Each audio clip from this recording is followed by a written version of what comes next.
ദൈവനാമത്തിന് മഹത്വമുണ്ടായിരിക്കട്ടെ. ഇന്ന് നോമ്പിൻ്റെ 10-ാം ദിവസം നമുക്ക് ചിന്തിക്കുവാൻ ഉള്ള വിഷയം വിനയത്തിൻ്റെ മാതൃകയാണ്.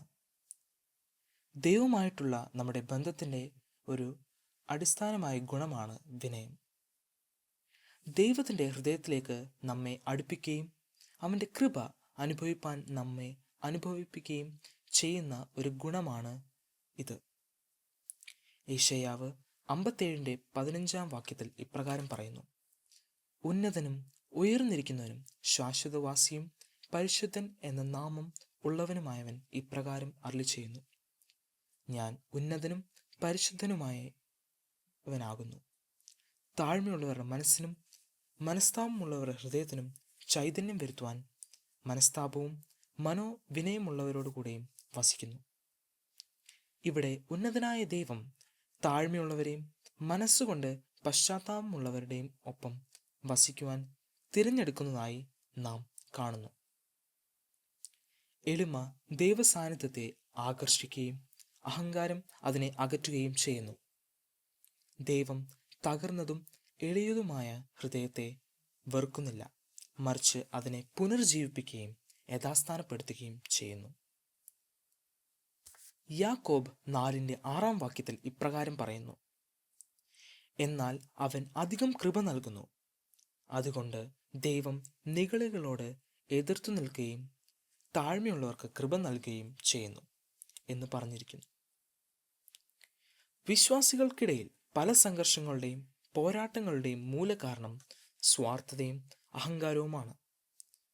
എന്നാൽ താഴ്മ ദൈവത്തോടുള്ള കീഴ്പ്പെടലിലേക്കും മറ്റുള്ളവരുമായുള്ള സമാധാനത്തിലേക്കും നയിക്കുന്നു. ദൈവത്തോട് അടുക്കുമ്പോൾ അവൻ നമ്മോടടുക്കുന്നു. അതിനാൽ നമുക്ക് നമ്മുടെ ഹൃദയങ്ങളെ ശുദ്ധീകരിക്കുകയും പരസ്പരം ഐക്യമത്യത്തിൽ ജീവിക്കുകയും ചെയ്യാം.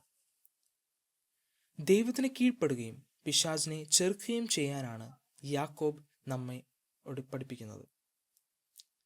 ലൂക്കോസ് 18:9-14 വരെയുള്ള വാക്യങ്ങളിൽ യേശുക്രിസ്തു പരീശന്റെയും ചുങ്കക്കാരൻ്റെയും ഉപമ പറയുന്നു.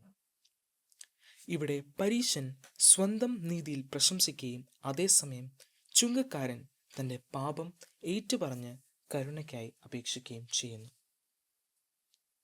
പ്രാർത്ഥനയിലെ താഴ്മ എന്നാൽ സത്യസന്ധവും പശ്ചാത്താപവുമുള്ള ഹൃദയത്തോടെ ദൈവമുമ്പാകെ വരുക എന്നതാണ് ഈ ഉപമയിലൂടെ യേശുക്രിസ്തു നമ്മെ പഠിപ്പിക്കുന്നത്. പ്രാർത്ഥനയിലും ആരാധനയിലുമുള്ള നമ്മുടെ മനോഭാവത്തിലൂടെയാണ് എളിമയുടെ മാതൃക പ്രകടമാകുന്നത്. നാം നമ്മെ തന്നെ താഴ്ത്തുമ്പോൾ ദൈവം നമ്മെ ഉയർത്തുകയും അവൻ്റെ സാന്നിധ്യത്തിലേക്ക് നമ്മളെ അടുപ്പിക്കുകയും ചെയ്യുന്നു.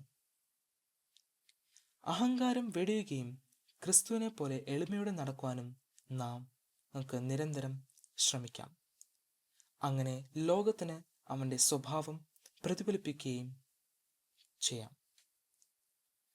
നമുക്ക് പ്രാർത്ഥിക്കാം.